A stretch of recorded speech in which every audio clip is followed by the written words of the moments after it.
Éternel Dieu Tout-Puissant, avant de commencer ce programme, nous voulons te bénir. La Bible dit que tout ce qui respire loue l'Éternel. Nous te louons, Seigneur, parce que nous avons la vie. Nous n'avons rien mérité, mais c'est à cause de ta grâce. Nous ne valons pas plus que ceux qui aujourd'hui ne sont plus en vie, mais c'est tout simplement à cause de ta grâce. Tu fais grâce à qui tu veux et tu fais miséricorde à qui tu veux. Voilà pourquoi nous voulons te louer, Seigneur. Nous ne voulons pas fouler aux pieds cette grâce que nous avons reçue gratuitement. Toutes tes grâces, à cause de ta grâce, Seigneur, nous sommes contents de te servir. À cause de ta grâce, nous croyons, Seigneur, que nous resterons avec toi. Je bénis la journée d'aujourd'hui, que tout ce que nous allons entreprendre puisse réussir. Je prie pour que tu sois l'alpha et l'oméga de la journée d'aujourd'hui. Je prie, Éternel, parce que c'est toi qui as la clé de David. Quand tu ouvres une porte, personne ne peut fermer. Et quand tu fermes, personne ne peut ouvrir. Ce matin, je te prie d'ouvrir toutes les portes qui étaient fermées au devant de tes enfants. Au nom de Jésus-Christ de Nazareth, tu appelles à l'existence ce qui n'existe pas comme s'ils existaient. J'appelle la bénédiction, j'appelle la prospérité, j'appelle la victoire, j'appelle la percée, l'élévation dans la vie de chacun de tes enfants. Je les bénis ce matin, je bénis ce programme. Au nom de Jésus, nous t'avons ainsi prié. Amen. Nous allons lire toujours concernant le foyer, la volonté de Dieu, concernant plutôt le mariage toujours. Nous allons voir dans 1 Corinthiens chapitre 7, le verset 2, la Bible nous dit: toutefois, pour éviter l'impudicité, que chacun ait sa femme et que chaque femme ait son mari. Nous voyons la volonté de Dieu par rapport au mariage pour éviter l'impudicité. L'impudicité, c'est tout rapport sexuel en dehors du mariage. Pour éviter l'impudicité, que nous puissions nous brûler, pour éviter que nous puissions vivre dans les concubinages, Dieu veut que nous puissions, que chacun ait sa femme et que chaque femme ait son mari. Ça va nous éviter beaucoup de choses. Voilà la volonté de Dieu. Ma prière est que tu puisses te marier. Ma prière est que Dieu te fasse grâce dans ce domaine. Toujours dans 1 Corinthiens chapitre 7, le verset 9, je vais ajouter une chose. 1 Corinthiens 7, le verset 9. Donc, nous voyons dans le passage que nous venons de lire, Dieu ne veut pas l'impudicité, Dieu ne veut pas l'adultère, Dieu ne veut pas non plus la masturbation, tout rapport sexuel en dehors du mariage, en dehors des cadres du mariage. Dieu ne nous encourage pas dans cette position.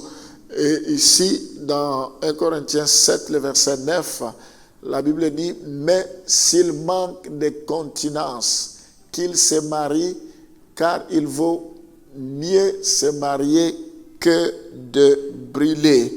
Nous voyons dans ce passage, la volonté de Dieu est telle que chacun se marie.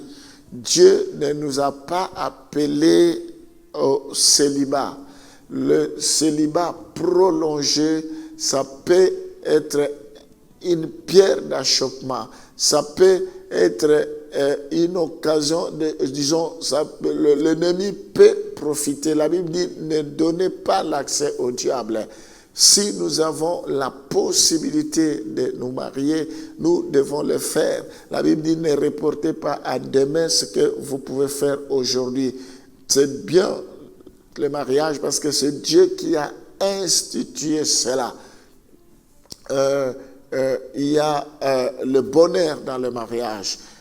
Pour ceux qui sont mariés, ils savent que il peut y avoir des soucis, mais avec le Seigneur, nous serons à mesure de surmonter cela. Nous serons à mesure de recommander tous nos différends, nos indifférents, tous nos soucis au Seigneur pour qu'il puisse nous aider. Donc, nous voyons que ici, la volonté de Dieu est que nous ne puissions pas rester dans la continence. Mais s'il manque de continence, qu'il se marie, car il vaut mieux se marier que de brûler. Ma prière ce matin est que nous puissions prendre la bonne décision pour ceux qui ont la possibilité de se marier et qui ne veulent pas se marier, peut-être parce qu'ils ont été déçus, peut-être parce qu'ils ont connu une mauvaise aventure, mais ici, nous devons prendre les risques avec le Seigneur. La Bible dit, celui qui bâtit sur les rocs, le Seigneur, même si la tempête arrive, même si le torrent, le vent, cette maison subsistera. Nous devons bâtir notre couple, notre foyer, notre mariage sur le modèle de Christ. Nous devons bâtir sur la parole de Dieu. Nous devons bâtir sur le fondement solide qui est Jésus-Christ. Donc, nous ne devons pas avoir peur de nous marier. Nous ne devons pas avoir peur de nous lancer parce que c'est la volonté de Dieu pour l'homme. Donc, nous sommes en train de parler de la volonté de Dieu pour l'homme. Et nous voyons que cette volonté, c'est dans tous les domaines de notre vie, entre autres le domaine du mariage. Peut-être tu as pris la décision de ne pas plus te marier. Je ne pense pas que ce soit la volonté de Dieu parce que nous voyons dans ce passage, le Seigneur nous encourage les jeunes hommes à pouvoir se marier et que pour éviter de se brûler, que chaque homme ait sa femme et que chaque femme ait son mari. Nous allons prier pour cette volonté de Dieu, pour que cela puisse s'accomplir. Alléluia. Seigneur, ce matin, je te prie parce que ta parole nous dit que tu veux que nous puissions prospérer comme prospère l'état de notre âme. Tu veux que tes enfants prospèrent dans tous les domaines de leur vie. Oh Seigneur, entre autres, dans le domaine du mariage, tu veux qu'ils se marient, qu'ils prospèrent. Je prie pour tous les couples. Je prie pour ceux qui sont mariés. Seigneur, je prie pour que tu les visites, que la paix règne, que le climat du royaume des cieux s'installe dans les couples, le climat de la paix, la joie, l'amour. Je prie pour qu'il y ait une complicité, la complémentarité. Répand l'amour éternel. Je résiste contre tout esprit de divorce, contre toutes sortes d'incompréhensions, Seigneur. Au nom de Jésus, que cela s'éloigne loin de la vie des enfants de Dieu. Je prie, Seigneur, pour que tu déverses l'amour, que tu déverses la joie, la compréhension.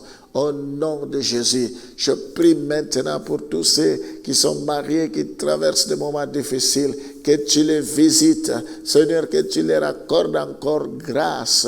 Au nom de Jésus, alors je prie pour ceux qui ont besoin de se marier, qui attendent depuis, Seigneur. Oh, l'homme ne peut recevoir que ce qui lui a été donné du ciel. Tout don parfait vient d'en haut. Seigneur, ma prière ce matin, qu'il rencontre l'homme de sa vie, qu'elle rencontre l'homme de sa vie, qu'il rencontre la femme de sa vie. Au nom de Jésus, je prie, Seigneur, pour que toi, tu puisses les visiter, que tu puisses les épargner de pouvoir briller, Seigneur, parce que cela pourra devenir une pierre d'achoppement, une occasion de chute. Je prie, Seigneur, pour que tu les bénisses, pour qu'ils se marient, qu'ils trouvent l'homme que tu as préparé avant la fondation du monde pour elle, la femme que tu as préparée avant la fondation du monde pour lui, dans le nom de Jésus. Seigneur, je prie maintenant pour bénir chacun de tes enfants, tous ceux qui m'écoutent à ce moment, que tu les visites. Je prie pour que sa journée d'aujourd'hui soit une journée spéciale, une journée différente de toutes les autres journées qu'ils ont déjà vécues, Seigneur. Que ta bénédiction les localise ce matin.